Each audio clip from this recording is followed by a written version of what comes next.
Hey everyone, this is Jared, and I'm joined here with Diego, and we're going to be sharing our thoughts and recapping the events of the Sony's E3 2015 press conference. Um, so, the first thing they showed was the Last Guardians, and it proved that the game's still in development, and everybody went crazy when they showed it. And game's actually looking pretty neat, and it seems like it's going to tell a very touching story. So, anyways, that's coming out in 2016. Um, Now, the next game, I'm curious about what you thought of this, Diego, but the next game they talked about was Horizon Zero Dawn, which is a new IP, and yeah, it looks really interesting. It's like combining, tribal stuff with like futuristic like robots and everything. So, I don't know, what did you think of that Hmm. title? Definitely had an interesting plot line. I'm definitely eager to hear the story behind that sort of thing. Yeah. Everyone likes a story where past and present meet, or at least I do. Yeah. I think it's definitely an interesting thing to explore, something that doesn't really happen in reality because you can't really it's almost like paradoxical to think of that. But anyways, so Horizon Zero Dawn, yeah, that game seems really up my alley, and I'm looking forward to hearing more about that in the new year. But that seems like a good IP that they could turn into a franchise potentially. So then they talked about Hitman, um, and really, I'm kind of surprised that they didn't save this. They uh, Square Enix, has Tomb Raider, and Crystal Dynamics is. I don't know. Is Square Enix? I'm not sure if they're publishing Tomb Raider or Rise of the Tomb Raider, but Crystal Dynamics is developing it, and Square Enix published the Tomb Raider reboot. But anyways, Hitman, they announced it at Sony's press conference. Um, and there's a PS Plus exclusive, or not PS Plus, but PlayStation exclusive beta um, that's gonna come there, and it includes 6 exclusive contracts. The game is coming out December 8th, and an interesting thing about this game is it's going like back to the roots of Hitman. It's going to be like an open sandbox, and it's actually going to be digital first, and then there's going to be a disc-based version of it coming out later. So I'm not Hmm. sure if, yeah, it's an interesting way of doing it. I'm not sure because what's going to happen is they're going to constantly be updating the game with new contracts. So it's a constantly evolving experience. So I'm not sure if this disc later is going to like include like everything once they're done updating it, like a year down the line or something like that. And it's just going to include all the contracts on one disc or how that's going to work. But it's definitely interesting. Um, then they talked about Street Fighter V, which, as we all know, is going to be PlayStation exclusive, and a lot of people were mad about that.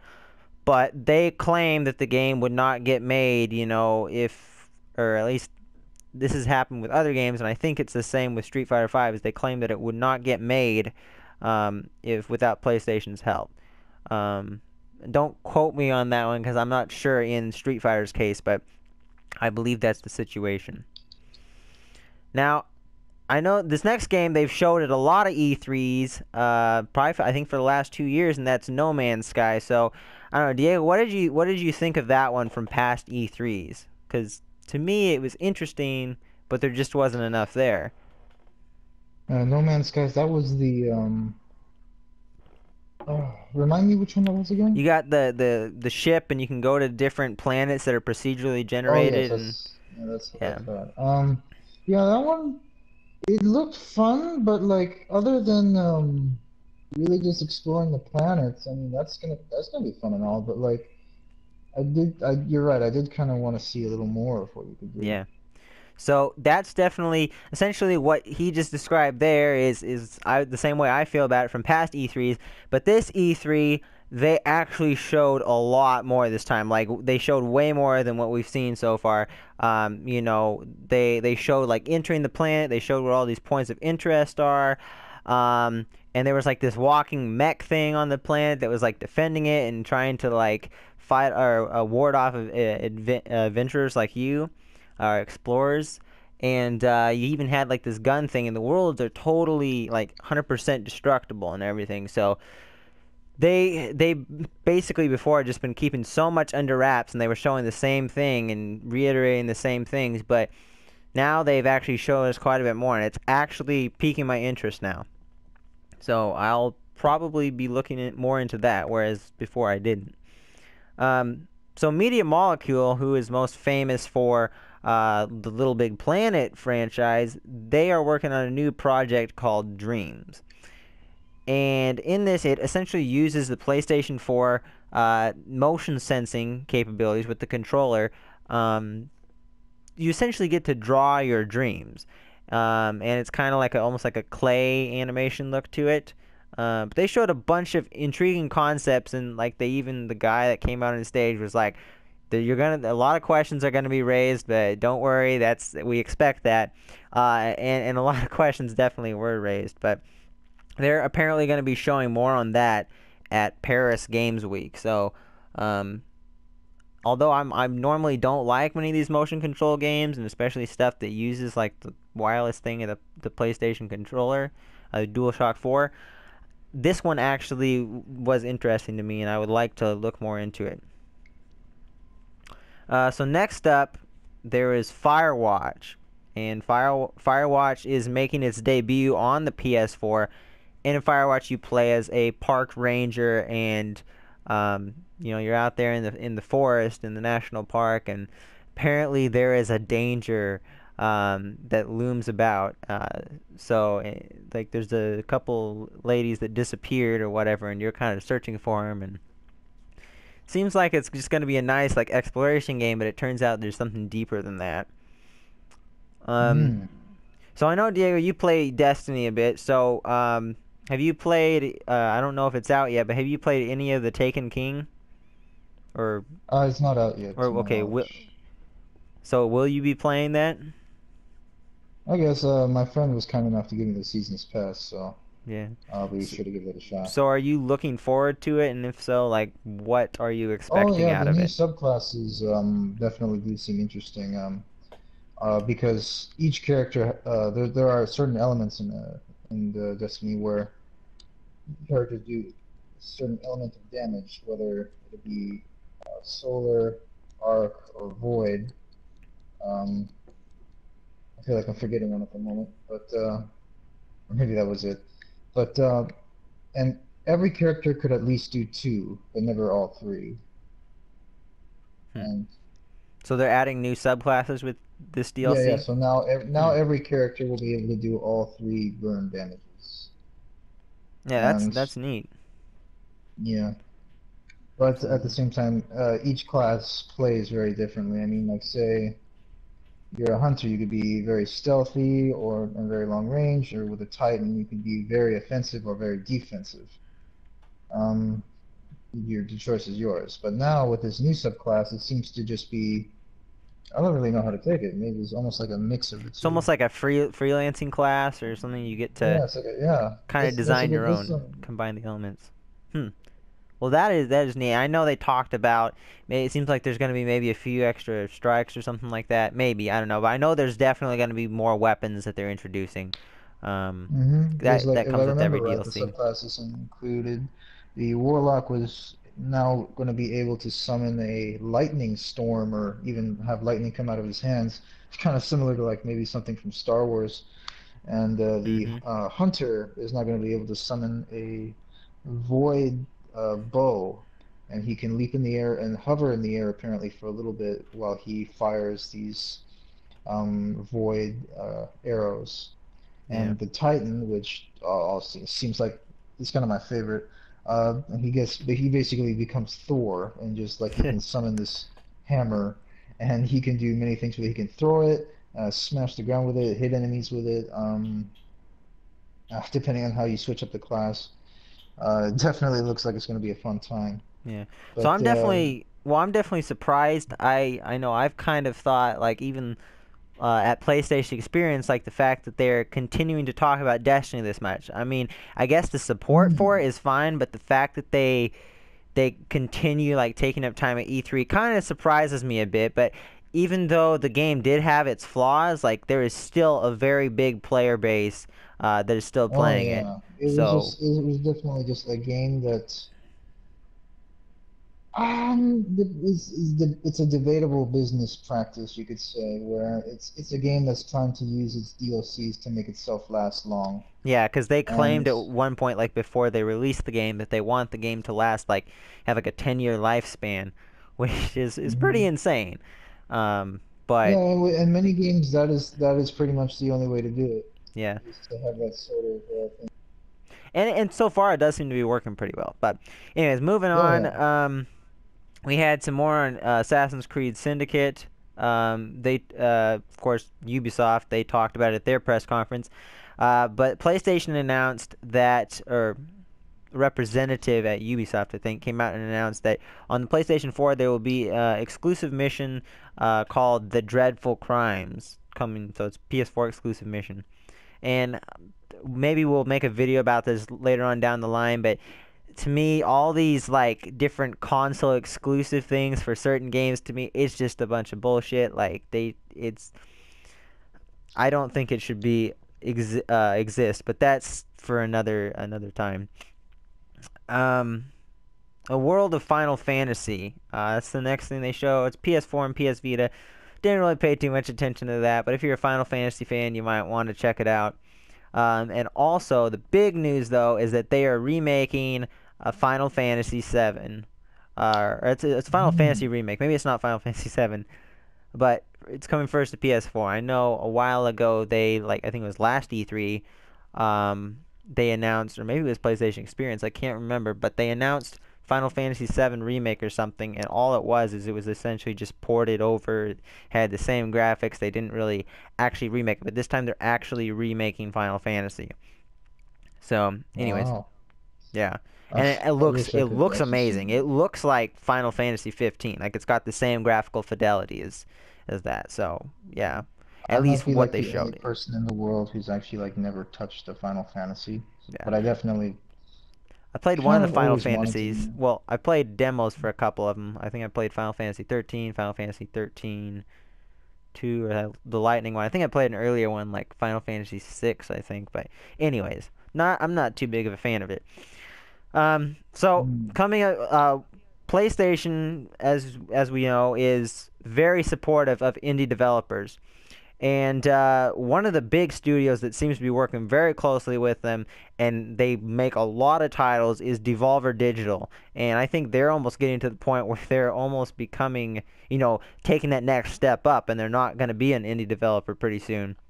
But they're still making indie-style games. There's a couple, Ronin, E-Tier, I think that's how you say it. It's EITR.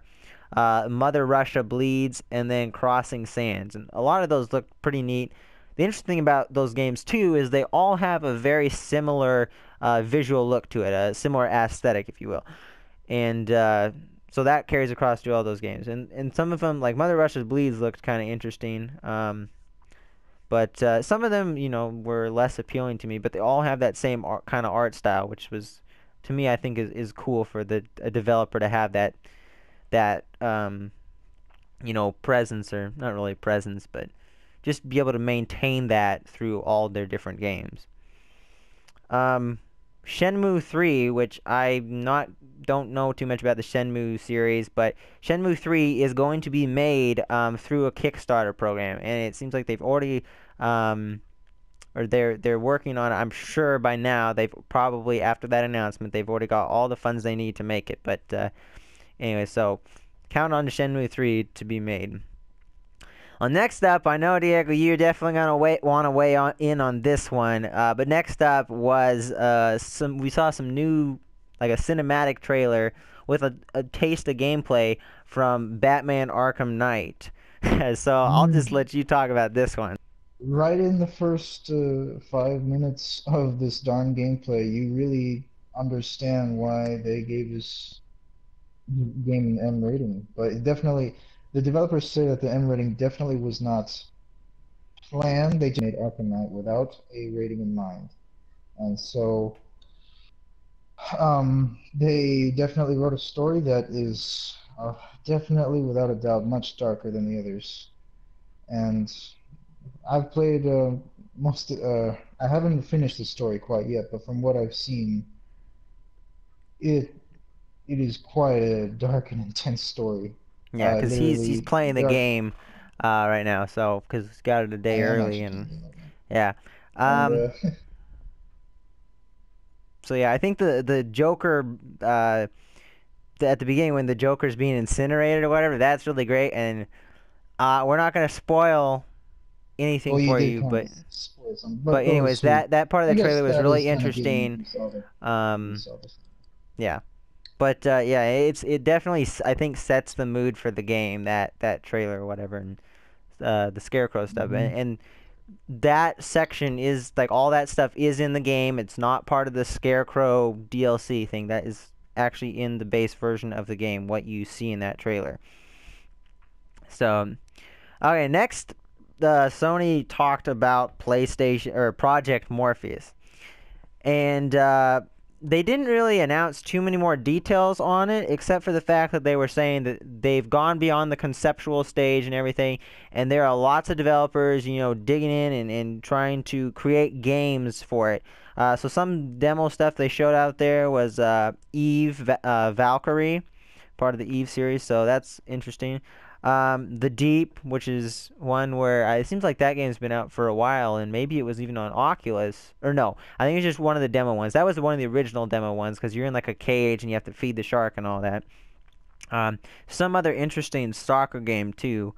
Um, but one of the things that looked really interesting to me and seems like a big step for them to be already doing this is they mentioned that there is a game called Rigs, and it's like a MLG styled or multiplayer game, and they're making a show or they did make a show floor debut of the game at E3.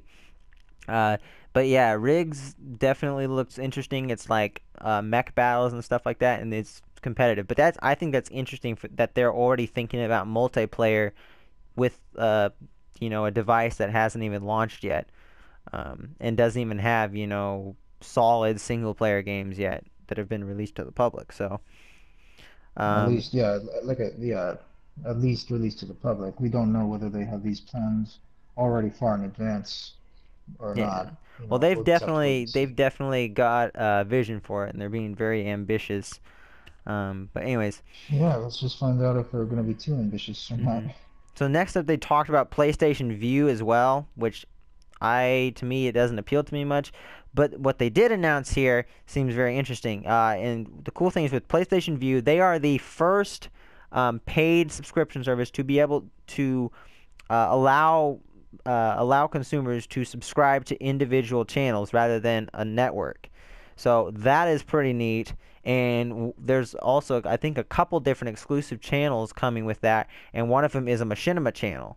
So that's pretty interesting. So if you're a big TV watcher, you should definitely look into that. Um, and then PlayStation Plus, there's some exclusive. You get a reduced rate, a reduced subscription fee if you are a PS Plus member. So one of the big announcements that kind of generated some waves is that PlayStation is now the new home of Call of Duty. So with Black Ops 3, I don't think there's going to be there's a timed exclusive beta um, for the PS4 coming out in August and exclusive map packs. So they are, really focusing on or Call of Duty is really just PlayStation is going to be its new home, which Yeah, was and very to be honest, controversial. yes, yeah, because think what that means essentially is that before DLCs for Call of Duty would have gone to Xbox, I think a month in advance, was Well, it? did they? Yeah, Oh, okay. I was and not aware of then that. now that's going to be the other way around, where it's going to be a month in advance for the PlayStation instead of Xbox. Well, now knowing that they DLCs and stuff came to Xbox first, that's even more of an statement rather than just both the consoles being equal, for a Call of Duty game, rather than and then bringing the DLCs at the same time. Like now they're completely making like doing the opposite of what they used to do. So like either Sony. I mean, obviously Sony's probably paid him big loads of money or whatever, but that's uh, that's a real big change. I mean, number one franchise, PlayStation having them on their side. So, anyways, so let's talk about a little bit about the game. The cool thing that intrigued me, and may get me back into the into Call of Duty more, is that the game is going to have a co-op campaign with up to 4 players. It's not just 2 player, but up to 4 players. So, Well, granted, that's not an enormous amount by today's mhm. standards. If it was split screen, then Yes, that is pretty cool yeah, that was what because I was gonna I go to like next. yeah, like I was gonna say like back when I'm sure everyone who back when Call of Duty was in its prime, everyone remembered World at War, and oh man, no one could get enough of that co-op, Yeah, especially online co-op. I mean, granted, there were a lot of connection issues and etc., but I had a lot of fun playing with my friends yeah, co-op, yeah. and So as it's you were finally nice saying, to see that coming back. yeah. And Well, that's the thing. We don't know if it's gonna be split screen or not. So that's my big concern. yeah, Like, if it is, yeah, even if it if it's not is, split screen, it's that still cool. But is, if it is up to 4 player split screen, even 2 player split screen, I would be so happy because that's the thing. Like many games nowadays are that like there's a incredible like lack of split screen, modes in games now. Like it's just almost unseen. And first person shooters and racing games are like the perfect medium for a split screen oh mode. yeah, oh yeah, Perfect genre, I and should say. of course, like it's obvious the reason. It's so more people will buy systems, Mhm. but at the same time, it's it's nice to have people over at your house or something, so you can play all Mhm. on one system. I mean, like why even bother getting more than one controller? I mean, Yeah, in a sense, that could also hurt another section of the business. exactly. So, yeah, a couple things to say about it. The campaign looks pretty cool. They're making some changes to gameplay, but there's Mhm. also a lot of the DNA of Advanced Warfare in there as well.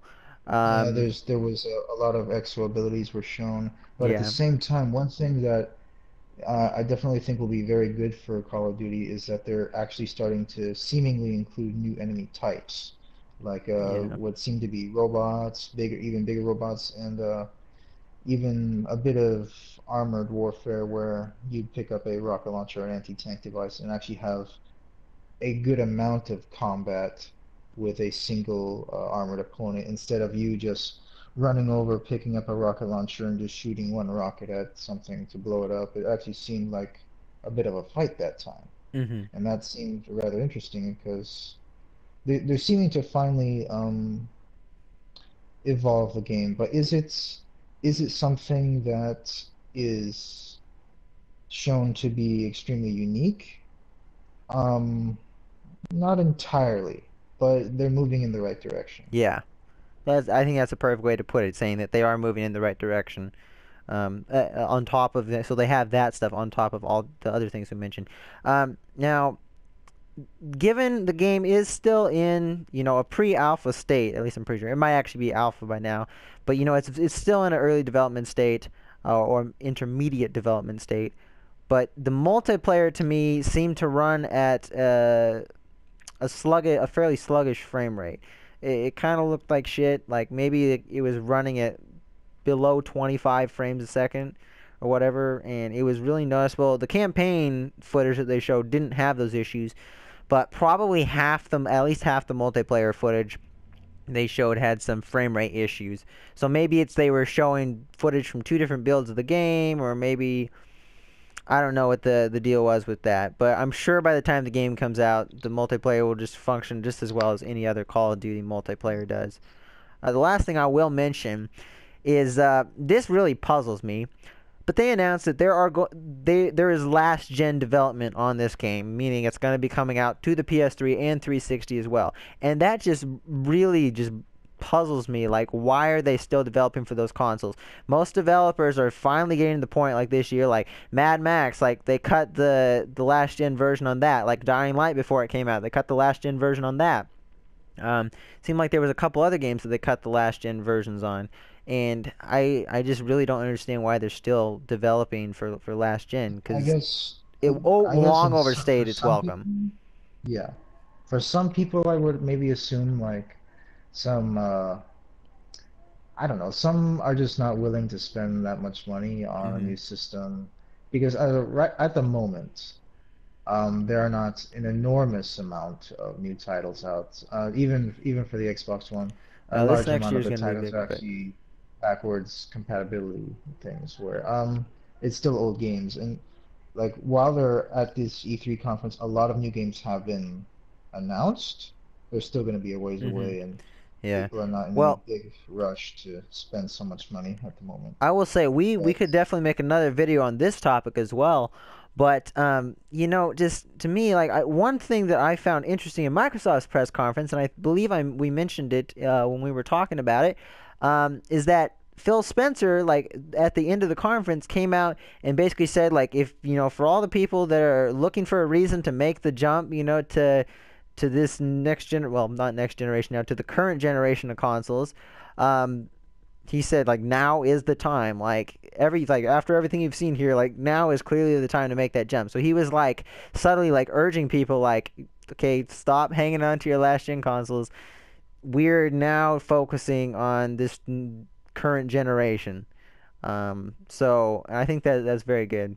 But yeah, more and more big figures in the gaming industry need to be kind of making that clear to some people because a lot of people are still hanging on to last gen stuff.